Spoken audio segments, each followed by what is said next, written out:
And so the model that we have is built for a pre-literate or a generation that was agrarian.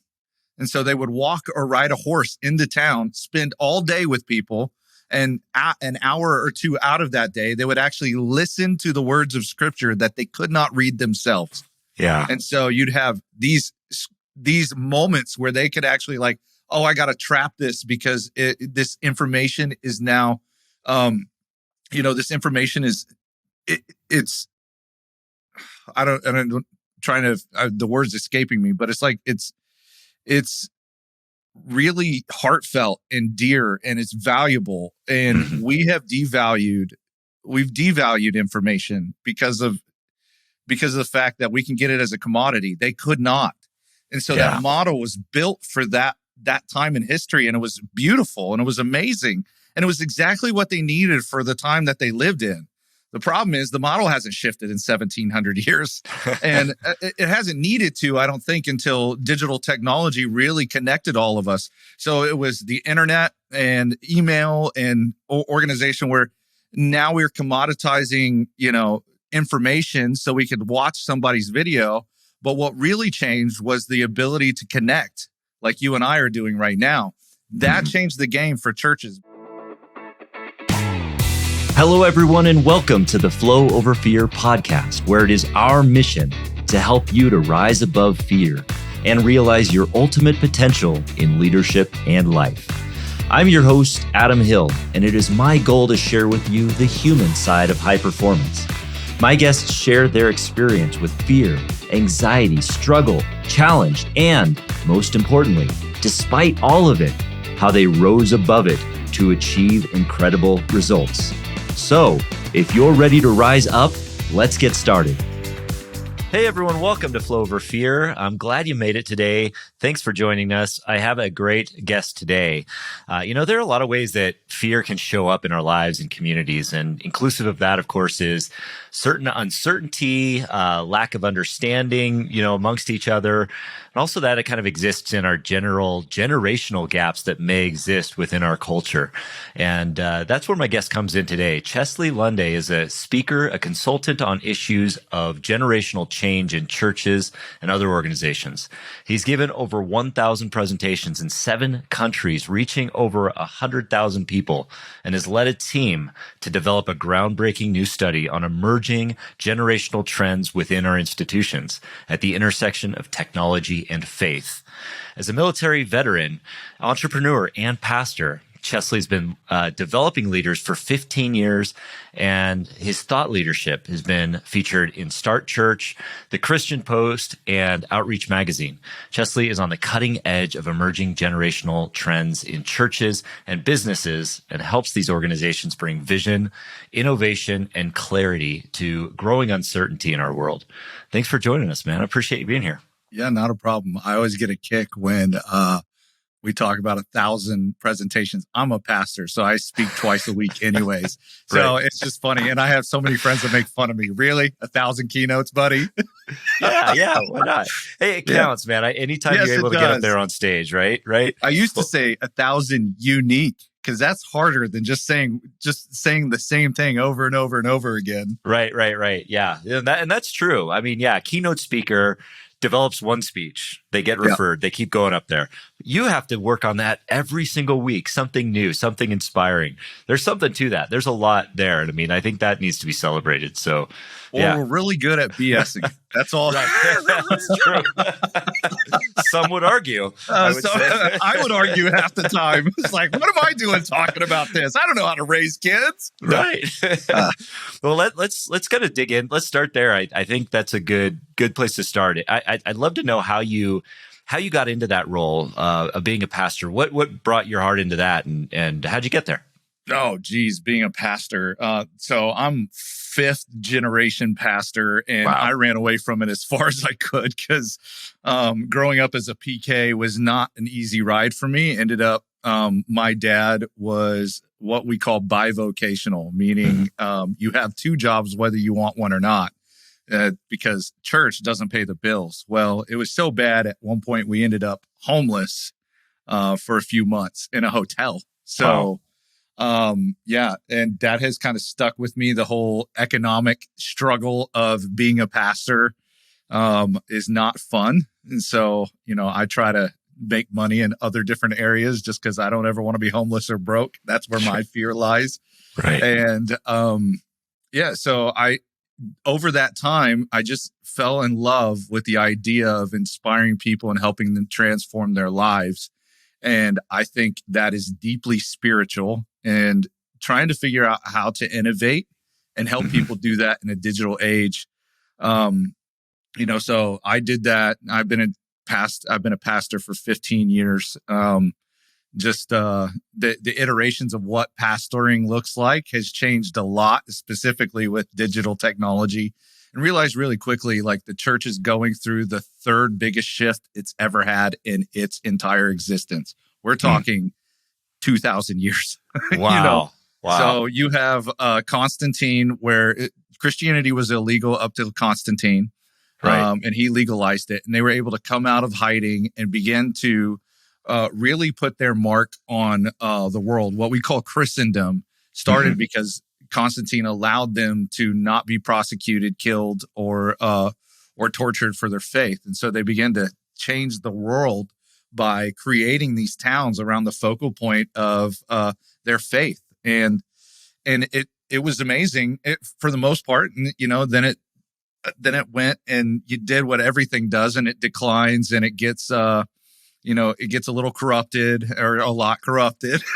And then over time, there was this next shift, which happened to coincide with some technology, a technological innovation called the printing press, and a huge political dissenting sector of the population that was having a hard time with the Catholic Church, with their corruption. And I say corruption lightly because I know I've got a lot of friends that are Catholic. So this is still, for whatever reason, we were not around, but it's still a sticking point for all of us. Sure. Too soon, right? Yeah, too soon. Protestants were called Protestants because they were protesting the Catholic Church and the way they asked in quotation marks, you to give money so that your dead relatives could go to heaven. And then they would use certain things called indulgences for, the dead relatives or your own sins, so that you wouldn't get hit and go to purgatory. And so there was a lot of corruption back then for church power being used for state power and that sort of gain. And Martin Luther, there was a lot of guys that came before Martin Luther, but the difference between him and everybody else is he had the idea of using the printing press to get out his message where everybody else was talking. And because they were so geographically centered, without a way to disseminate the message to where the masses would understand, the Catholic Church was able to pick off and shut down those voices before Martin Luther. By the time Martin Luther's voice got to the Catholic Church for it to be an issue, the 95 Theses that he, quote unquote, pounded on the wall, I don't know if that's actually the case or not, but that was disseminated in pamphlet form throughout the entire region of Germany, to where they weren't just dealing with one Martin Luther. They were now dealing with an entire nation of Protestants. Not that they were trying to be anything different than the Catholic Church. They were just asking the Catholic Church to change or reform itself.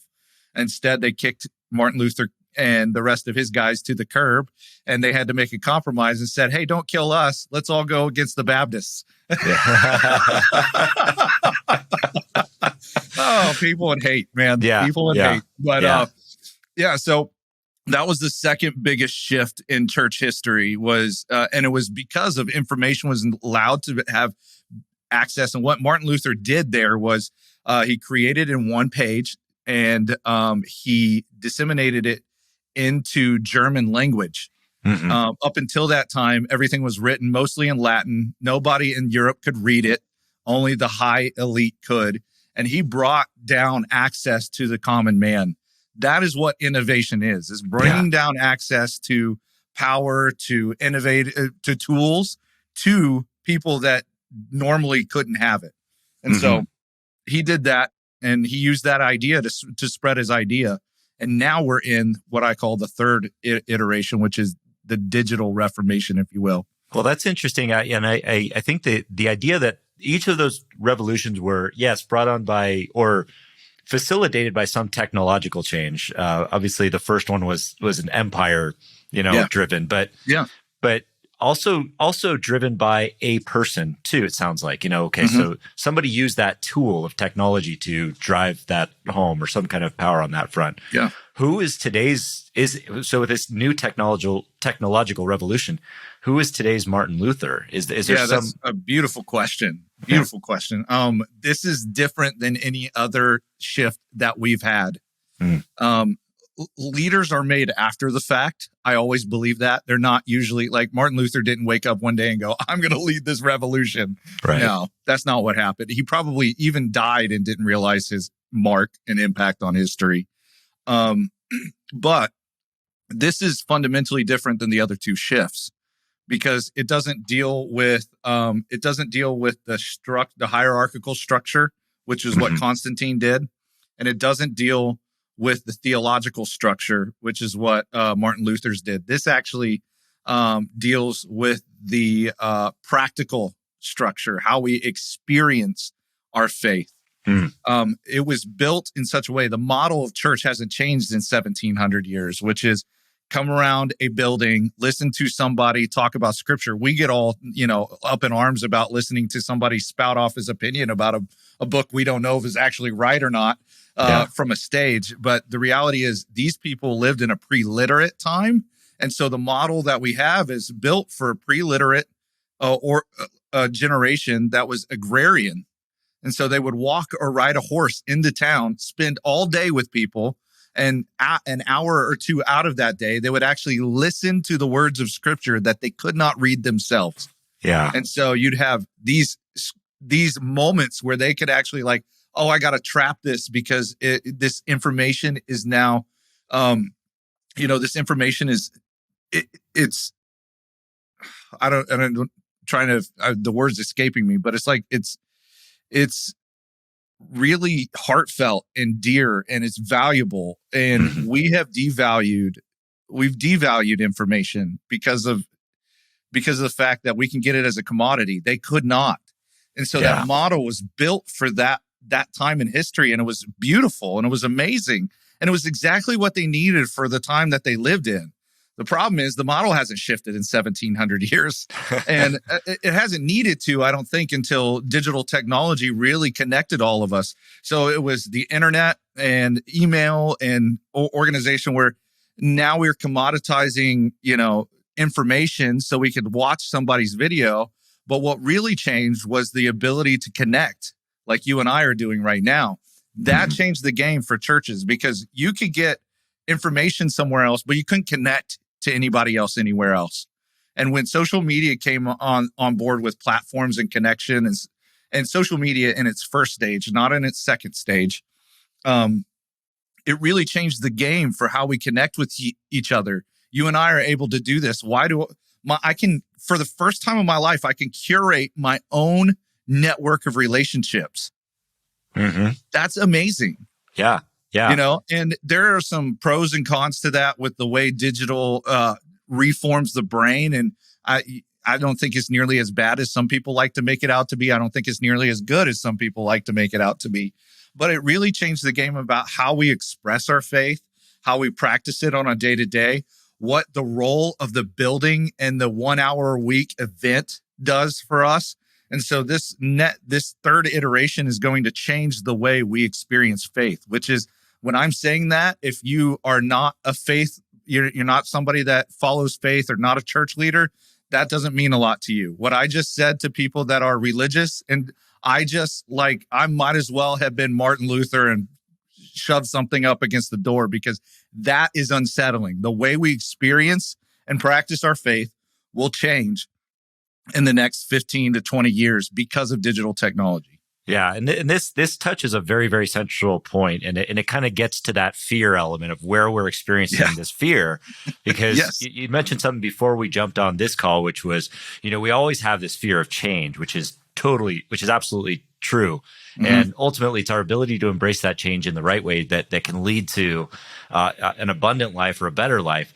I think one of the, some of the fears that I see is, I mean, that immediately pop up in my mind when you say, that this digital technology is making it more accessible, more available. It's exciting because certainly it makes it easier for people to access it. But what would you say to the fact that, like, when you look at how information is processed nowadays, I mean, to some extent, if you have a building with a church where you're delivering a message, right, that you have to bring some sort of credibility to it in some way, right? How do we assure the credibility of, quote unquote, the message when it's distributed across so many different platforms and disseminated so quickly throughout our technological infrastructure, if that's the thing? Yeah. I'm going to try to answer that. We'll see if I do a good job.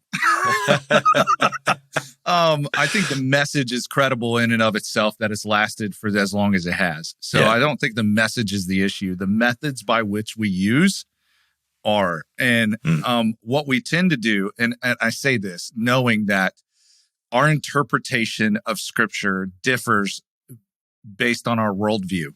Right. But at the crux of faith is this idea that God and man can connect in a divine relationship that can lead to transformation, fulfillment, and life. It's not just about an afterlife. It's about purpose for our life here and now. And whether you're an atheist or an agnostic, we're all looking for some sort of purpose, something that makes it feel like we're, today is worth getting up for, worth working as hard as I am for. And whether that is humanism for somebody that is, humanism becomes the place of a divine being in any other sort of faith tradition. And so I think everybody's looking for that type of stuff. So credibility, the message of transformation, and that there's vehicles for transformation, that in and of itself is credible. That's why you and I do what we do. Sure. At the end of the day, Adam, you're basically a preacher too.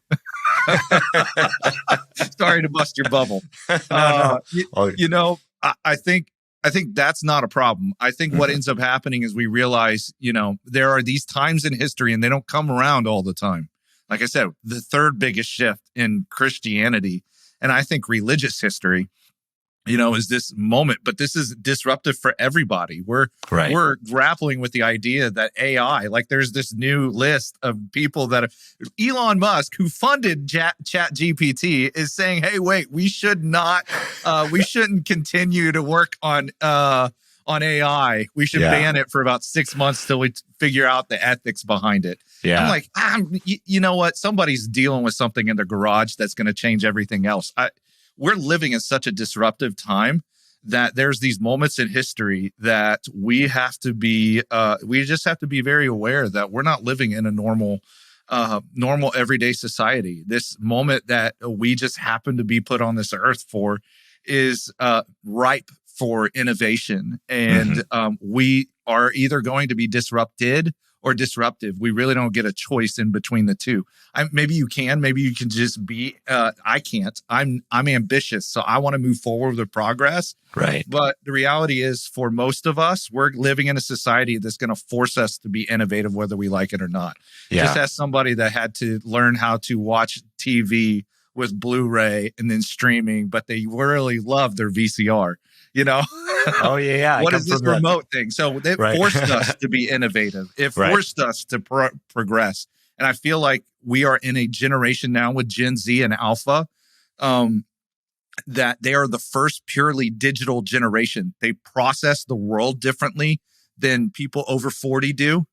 They see and experience the world differently than we do because of how they process the world. And if we don't do the jobs as leaders to understand and empathize with where they're at, then we're not going to do a good job of leading them, which requires change. And for those of us that are caught in the middle as leaders right now, it requires us to be a bridge from the old to the new without stalling progress.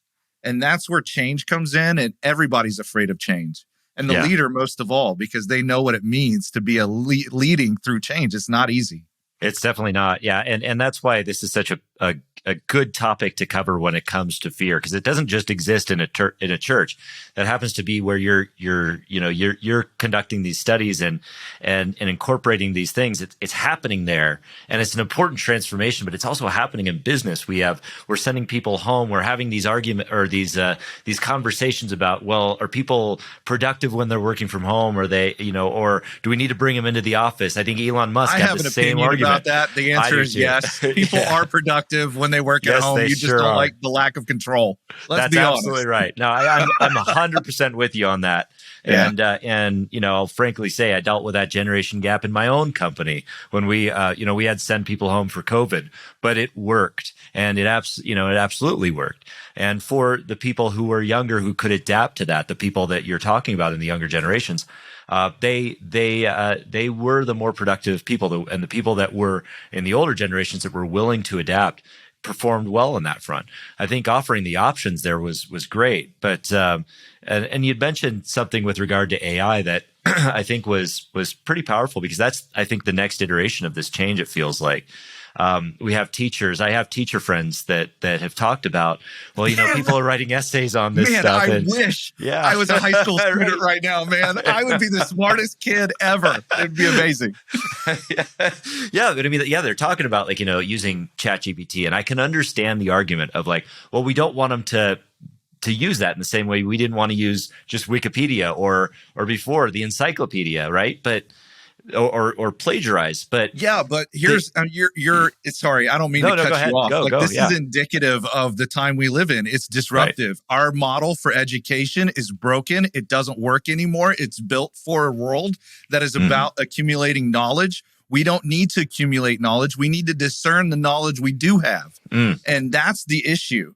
So we're looking at education is ripe for disruption. We're looking at business is ripe for disruption. Politics is ripe for disruption. People don't understand blockchain because all they think about is Bitcoin, but blockchain gives us the ability to have smart contracts, which will end up helping us. And there are flaws and problems with everything we choose. We just choose our problems.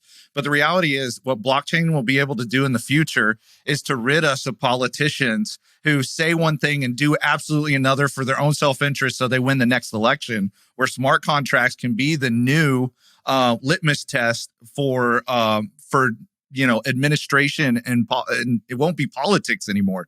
It'll be community administration. And so we're going to start seeing, some people are going to think this is dystopian. I don't know. The future's already here. It's just unequally distributed. There will be a moment where somebody says, you know what? We don't need this government anymore. We actually can do it better with AI and blockchain. Well, so I think governments are like that. I think you look at education, that's like that. Faith is going through it. Business and commerce are going through it. We're all going through it right now because we created something that has massive potential that we haven't even scratched yet. Well, I'm already saying please and thank you to Alexa in advance of the singularity, so that just when they take over, I could tell them I was polite. But I mean, and so this is kind of getting back to the generational gap thing. You've done an important study on this. And can you first kind of get into just describing the different generations that are out there, and maybe what they value at this time? Would that be something you can get into? Yeah, I think so. 57 and older are boomers. And then after that, you're looking at 76 and 77 and above are what we call the silent generation, some of them around. And we have still a few of the greatest generation. My study did not hit boomers or above. And the reason why is because boomers, we know everything we need to know about how they operate in the faith world. And we already knew what their answers were going to be before, because we just have a lot of study on them. Right. What we don't know is younger generations. So what we decided to do in our study is do Gen X, which is 56 to 44, millennials, which are 43 to 27, and Gen Z, which we were able to go all the way down to 13 right now. So 26 to 13 in Gen Z, which is not easy to do from a valid statistical study like we did, just because 13 to 18-year-olds are still in school and it's harder to get to them because they're minors. but we really wanted to take a picture of what does the nation look like as far as faith is concerned, and where is it headed, and how are they going to experience? So this is not a quote unquote, even though I'm a pastor, this is not a Christian study. Mm-hmm. This is a sample of the United States as a whole, and it's Jews, Islam, it's Buddhists, it's Christian. Obviously, we live in the United States, so it's predominantly Christian. Sure. And there was people that didn't even have a religion that said, no, we're agnostic or atheist. Mm-hmm. So we looked at, we wanted to hear from them what they thought was, what was technology going, how is that going to play into faith? What is faith going to look like in the future? And even started talking about leadership. What does leadership and faith look like? We've had, at least in the Protestant evangelical realm, and I use that word non-politically, that church sector, that faith sector has been inundated with a lot of sex scandals and a lot of impropriety over the last 10 years. And we're seeing a massive, reconfiguration of leadership because of that. And so we wanted to ask, what does leadership look like in the future of faith as well? So we did all that study, and we're getting ready to do another one. And we're not even going to do Gen X, because when we did the study, we realized Gen X look so much more like boomers than they did like millennials. Wow. Don't tell Gen X that. I know. They didn't like that. Right. Well, that's fascinating. Yeah. So you've got a broad spectrum of people in this study, as far as different faith backgrounds and different regions of the United States, and obviously a good representation of gender. And so what did you find? What were the important findings? Well, the future of faith is omni-channel. It's less hierarchical, and it's relational. Mm-hmm. And I think if you're a business leader, you're starting to see the less hierarchical, and you're starting to see maybe a desire to be more relational, or at least be honest about the type of relationship you do have.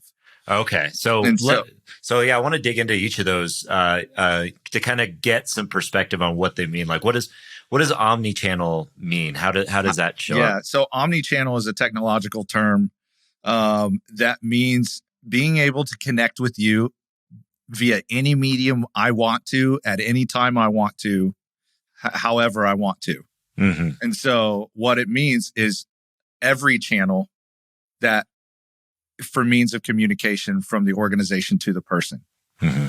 So as a leader of an organization, when I look at, should we be doing email? Should we be doing social media? Should we be on which social media platform should we be on? Should we be on text? Should we communicate via YouTube? Like, the answer is yes. Mm-hmm. And the reason why is because people want to interact with you the way they want to interact with you. Sure. Which puts the onus on the organization to really think through, well, how can we do that best to serve them and not kill ourselves in the process? Yeah. Because there's a lot of dilution that can happen because of so many areas, so many platforms you can get on. And our friend Roy Vaden has a really good way to handle that. So if you want to learn how to do that, Brand Builders Group is a great place to learn that stuff.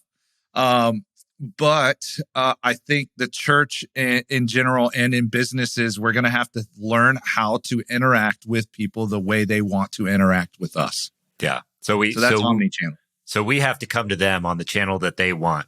And, yes. and that makes sense. And when on the receiving end, is there, how does the idea of having more access or more points of contact, does that increase the anxiety people might feel over that subject? Or is just the amount of stimulus speaking for someone? Yeah, absolutely. Yeah. I just got done talking to a guy. He's what we would call a neurotheologian. Oh. So he does brain science and theology and mixes them together. And what they're talking about is how it's really affecting faith. I just got off that conversation with him. His name is Jim Wilder. And man, we're so inundated with technology and so many different modes that he was talking to some people in South Korea and the government. What they're realizing is that people in South Korea who has way more screen time than we have, actually, that there's younger people are starting to have signs of dementia quicker. Oh, really? Oh, wow. Yeah. And Yikes. the reason why is because you're just too much information in all it. Like our brains can only handle so much because it's a computer. And so we have to think through intentional communication with people and then help them. From my perspective, as somebody that does receive information, I began to look at what channels do I want to receive information by, which ones are the best for me. And then those are the only ones that I do. I hate social media. Yeah. Somebody that deals with digital technology, I cannot stand social media. So I'll find different ways of dealing, communicating with people.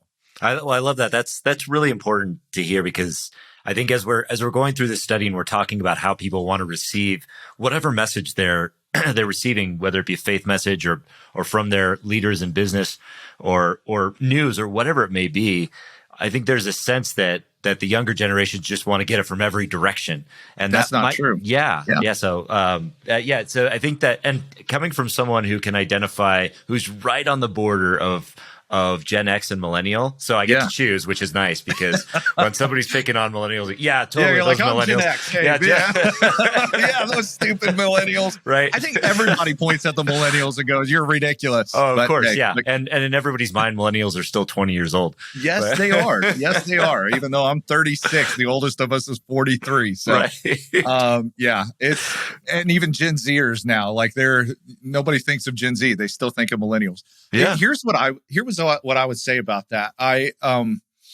As somebody that understands we need to reach people, one of the things we found in our study, which was interesting, is when to engage on specific platforms. Like, this is specifically for faith, but I think it's more of a marketing funnel, if you will. Yeah. Like the type of communication platforms to use at specific moments in the marketing journey. When they're curious, YouTube is the best place to go, because they're going to look. It's a search engine. It is more informational at play. Social media is the next step. After that, it's email and text. So using the channels, and then from there, once you get down and they're in your community, then you want a asynchronous digital community that is not social media. It's a private digital community with an LMS attached. Yeah. So I think looking at the stages of buy-in for where they're at and the goods and services and the education that you're providing, each of those matter based off of where they're at in their buy-in journey and with their product, with your guys' products. So I think that's really cool. I think it's something that people haven't really seen a lot of, but the data really showed, like, hey, at this point in the journey, this is the one thing we like the most. Believe it or not, websites are still the most important digital asset you can have. That's incredible. Websites, wow. And so I think, and this is for the faith community, but I think there's so much more overlap as a business leader, because I am a business leader. I own my own company as well. I'm not just a pretty face that only likes to spout off my opinion about the Bible. I actually have to go to work every day. We remodel kitchens. So I have to understand marketing. I have to understand a lot of those digital tools now that, 20 years ago, you didn't have to shoot. When I was 15 years ago, you didn't even have to do it. 10 years ago, you really didn't have to do it as much as you have to today. Sure. So I think those are some really cool overlapping pieces that we found that work for faith, but will also work for the business world. Gotcha. So omni-channel, that helps with that, the add context there. And you're saying less hierarchical, easy for me to say. Yeah. Less hierarchical. Yes. Hierarchical. Hierarchical. That's one of those. What's Porky Pig? But that's all, folks. Yeah. If you're listening to this at 2 times, good luck saying that 3 times fast. So how does that show up? What does that look like on I think this is, so when we talked about leadership and this is every generation, this wasn't just Gen Z. This was Gen X, millennials, Gen Z, 56, 57, all the way down to 13 years old. And the reality that we found is what people want today is an empathetic, honest, and candid listening leader with compassion. What they said they wanted least of was strategic, able to communicate a vision clearly, results oriented. Oh, wow. Okay. If you're a leader and you hear that, you're going, what the? Right. Yeah. That's what I was just saying. Yeah. And so, and what it is it's not that they don't want that stuff. Yeah. That's what makes a good leader, right? We know that as leaders, you need to be able to clearly define where you're headed. You need to be a strategic leader. You need to be somebody that is results oriented, because if you're not, people don't follow, people don't go with you. What they're saying, I believe, as I'm looking and trying to analyze the data as a practitioner and not just a researcher, is I'm seeing this big backlash against narcissism. And they don't want somebody that's a liar. They don't want somebody that's all about themselves and doesn't actually empathize with the plight of the people that are following them. And this is true in politics, in business, and in faith. They want somebody that will be honest and tell them when things aren't doing very well, go, guys, things aren't doing very well. Or, hey, I messed up in this area, and be willing to take the flack for what messing up. I'm not saying people are wonderful. People aren't, by and large, in big groups, wonderful. They're mobs, right? But at the same time, what matters is a leader that is centered and knows who they are, and not trying to put on a face and a mask for everybody else because they have to be liked at all cost, or they have to win at all cost. And in the process, demeaning and marginalizing other groups of people to lead. I think that's what's really happening. Yeah. So what they're doing is they're saying, hey, we need less hierarchy to separate the person at the top from the people at the bottom. Because, and I love this as a consultant, what I usually tell leaders as a business consultant that are CEOs is like, the only reason you have me here is because you don't have the humility to listen at the people at the bottom. Yeah. If you did, you would change and you wouldn't need me, because they have the answers of all the problems that you're dealing with on the ground floor. And, what I see is that the less hierarchy is, I need to be allowed to move. I need to be allowed to be creative. You have a structure to help institutionalize and help us with economics. But I, as somebody low on the totem pole and down at the bottom, are really the engine that makes this work. And if you lose enough of us at the bottom, you're not going to have anything left at the top. Yeah. And so there needs to be a mutual respect there. And for businesses, this may mean not a family. This may mean being very honest with, I know you're not going to be here in 5 years. We want to help you with your career while you're here. We want to have an alliance with you. There may be a point where we don't have any spaces above the rung of the ladder you're on. And at that point, we need to be honest with you and us that you're going to leave. And maybe if we create that sort of honesty and candor in our relationship, then we can have a great relationship, whether you work for us or not. And you might want to come back and work for us in the future. Yeah. I think the same thing is important in churches and in faith communities as well. Why does one guy get to have all the opinions about scripture? Everybody can read. Right. Everybody has a brain. Right. Why can't we have a community of thought leaders? Why can't church staff facilitate that conversation and not let it be a monologue? Do we have to do things the way we did them before? And I think that the less hierarchical is that really that desire to say, let's try new things. Yeah. Let's not be constrained by bureaucracy. Let's not have distance between me and a leader who thinks that they're all that in a bag of chips. Yeah, and there is a big shift there. I mean, you're looking at at old school kind of companies, and I don't know how this operates in churches, though I've been in leadership roles in some churches in the past that have been around for a while, and I certainly see the hierarchy there because they were older school boomer churches. But but within our organization, that previous model was really an apprenticeship model, which doesn't work anymore because the time it takes to have apprenticeship is, by that time somebody might move on. So you really have to have that jump in and dive in and put a lot of trust in there and and level out that hierarchy. I'm curious to know how do we articulate the boundaries then? So if you have, everybody kind of has that voice, where do the boundaries exist as far as what when we're trying to practice core values, who we're bringing into the organization? How does that Well, look? I was going to say, so I don't call them core values. I call them critical behaviors. If you're not clear about the critical behaviors, this is how you must act for you to be rewarded or punished here. Sure. Right. So I think it's more than core values. It's more than saying we have integrity. Well, what the heck does integrity look like? Because what you might think integrity is and what I might think integrity is are two very different things. So we need to have clear language. That's why I call them critical behaviors. So it's like, here's the critical behavior and here's the definition and here's an example of how this works. So I think that's important.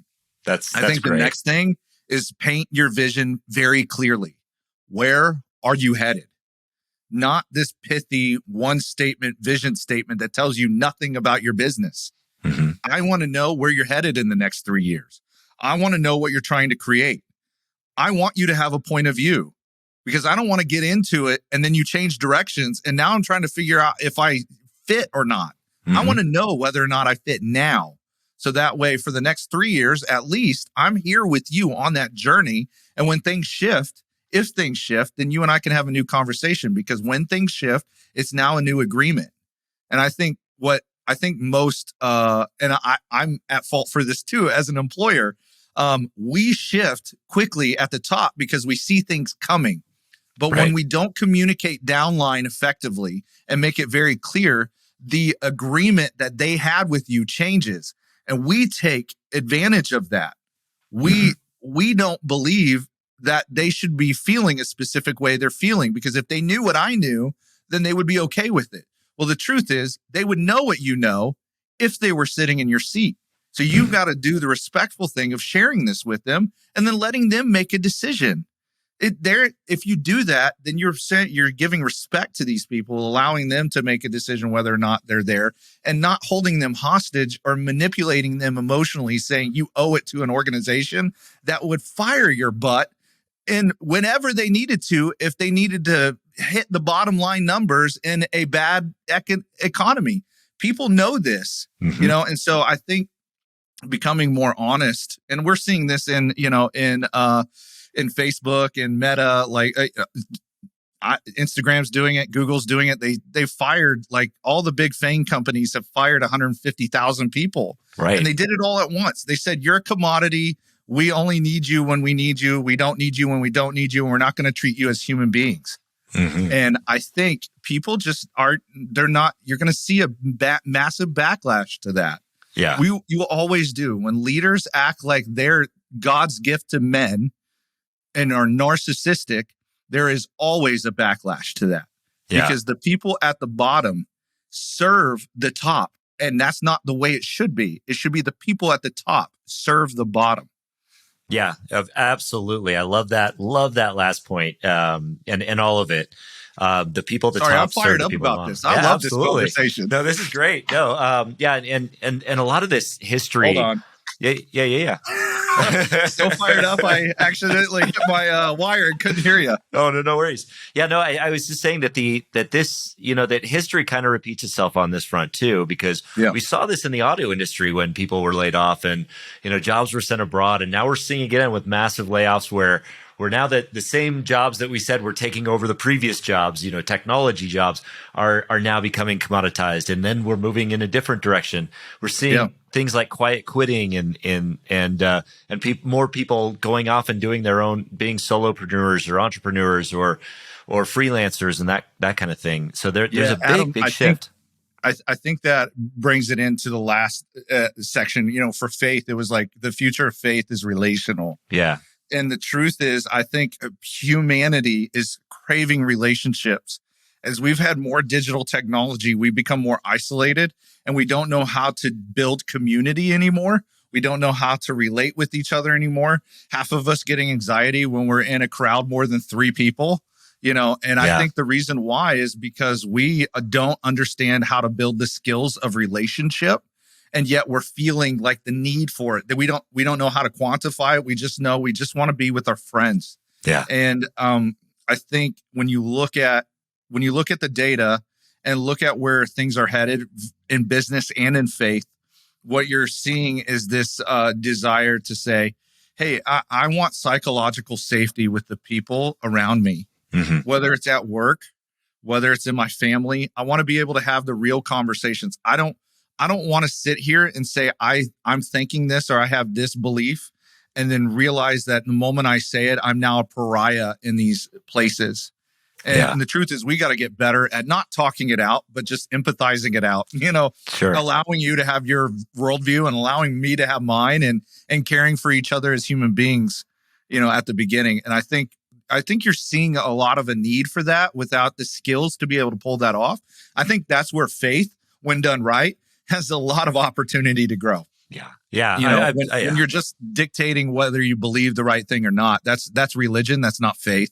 Yeah. And when a faith community allows everybody to have the beautiful tension of empathizing where you're at and helping you work out your worldview instead of debasing you because you don't believe or think the way I do. And I think just the world is looking for that. They're looking for relationship and psychological safety. Yeah. And there's that word again, is community. I mean, we've been seeing it so much throughout, especially the last few years where we've been disconnected. There's been such a polarization on almost every opinion out there that has been like just life or death, like, so, bad and good, like all of that tension can be resolved through that relational empathy. I feel like, if we can rebuild those relationships, get together and talk, and come together and dialogue. And here's the deal. Like, I always say this, I haven't said this here, but I'm going to say it right now. Like, I have firm opinions loosely held. Why? Because I know exactly what I think about everything. And I also know I'm wrong. I just don't know where I'm wrong. Mm-hmm. And I think if everybody had that mindset, it'd be okay, because I'm like, I'm going to have a point of view. You're not going to like it. You're not going to like all of my points of view. And I'm probably wrong. So I'm not going to take myself too seriously. I guarantee you, and if you look in 5 years of some of the stuff that I've said on this podcast, people are going to like, that guy's an idiot. Right. He knew nothing, and I'd probably agree with him. Sure. Yeah. Well, and that's true of anything. I mean, we've evolved so much in humankind, or as a country, even. I mean, you look at our first, presidents, you look at our first leaders and people who are the most progressive people in the world were incredibly horrible by today's standards. Yeah. But we can't measure that by today's standards. We have to look at ourselves. And I love that firm opinions loosely held, because, it gives us the ability to change our minds. There's a lot of freedom in that. We can change our minds, folks. We can change our minds. The reason why I'm right more times than I'm wrong is because I decided to change my mind when I was wrong. Yeah. I mean, I will tell you selfishly from my standpoint, in the few months that I've been doing this podcast, I've learned so much about a topic that I thought I was an expert in. And it's true. It's amazing what things happen when you open your mind. And it is one of the great superpowers of rising above fear is curiosity. Mm-hmm. So true. Well, does anything else come up as far as, from the study? What other big revelations did you find there, aside from the three that you just brought up? Anything else? Well, those are the three major ones. Yeah. I think, when I talk to leaders often, it's really the concern about younger people not wanting the hard charging leader anymore. Yeah. And I want to say, as a leader that doesn't understand, I do. If you are a leader that is older than 40, it's going to be harder for you to understand what younger people are working through. Mm-hmm. We process information didactically. We know how to use the logical points of our brain because we lived in a pre-digital time where we had time to be able to do that. Yeah. It takes half a second to begin to start building a framework in our heads. It takes us 1/10 of a second to feel. Mm-hmm. And when you have information coming at you from all different sides, all at once, bombarding you every day, all the time, you don't have the time to build a logical framework of how this is supposed to fit here in our worldview. Yeah. You have to literally emote your way through life. And you, as an older leader, have to give space for them to do that. You wonder why they're not as productive as the older generations. And the truth is because you've inundated them with too much information. if you want them to be more productive, if you want them to be more engaged into your culture, take time out, give them space, and allow them to process. That is the biggest, I would say, as a leader, this is the biggest, most important thing you can do, is give them space to process so they can begin to put things on the right shelves, in the right places, in the right seats in their minds, and begin to think through processes that they literally haven't had time nor had any guidance in how to do that, because our entire education system, our entire business system is built on you should know what to do and you should go do it. Well, in a world where they know everything, they just don't know how it applies. They need discernment. And the only way to get discernment is to pull them out of the work, pull them out of the muck and the mire of the everyday things of life, and give them time to sit here and go, let's reflect, let's observe. What lessons did we learn? What things were confusing? What things are missing? What things were good? And what things should we never do again? Yeah. If you're a leader and you can do those things, that will make you go so much further. And when you want to be strategic and you want to communicate a vision clearly and you want to be results oriented, you have earned the right to do that with them because you gave them the time to slow down, give them space to experiment and to reflect. Those are the most important things for the next generation. Wow, that is a mic drop moment. And I think that's a powerful realization about how we can start to rise above fear on this front and experience greater flow, is respecting and honoring the differences in our generational, how we operate in our different generations. And if we're able to work together in that sense, give people the freedom to work in the way that they work best. We're going to reduce that anxiety. We're going to produce more.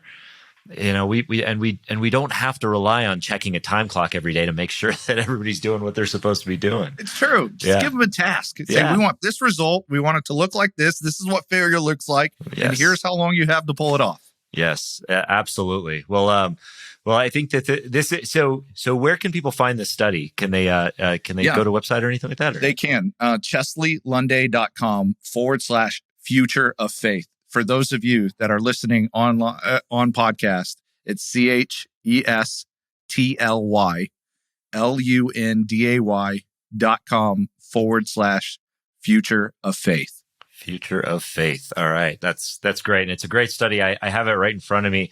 It's super well put together, incredibly well articulated, really, really incredible results. And I think it's going to change the nature of how we do things in churches and hopefully in other organizations as well. And what's next for you, Chestly? Where can people find you next? Well, I'm doing that. You can find me online, ChestlyLunday.com. I talk about faith and leadership and change leadership. So every once in a while, because I like generations, digital and faith, I do end up in like the church world and managing because, churches have staffs. So I talk about that. If you want to meet me there, if you want to go there, I blog. Podcast is the Chestly Lunday Experience, which is a lot of fun. And those are the best places to reach me at. Awesome. Well, thank you so much for being here. And if anybody out there wants to connect with Chestly, please look him up. Check out his podcast. It's great. I've had the privilege of being a guest I'm excited to be there. And this is, it's really great to get to know you. Such great conversation here. I hope we can continue it going forward. So thanks for joining me, Chestly. Yeah, definitely. Have a good day. All right. Thanks everybody for joining us, and we will see you next time. Hey everyone, thanks for tuning in to the Flow Over Fear podcast. If you'd like to learn more about getting into flow and learn the foundations of flow, I have a free video series on my website at www.adamcliffordhill.com called The Foundations of Flow. Feel free to go there and download it and start your journey to rising above fear and achieving greater flow in your life. And if you like this episode, and I'm guessing you did if you stuck around for this long, then please do me a favor and hit the subscribe button, and you will receive notifications when I have new interviews, new recaps, and new trainings that pop up on YouTube. Thanks again for joining us.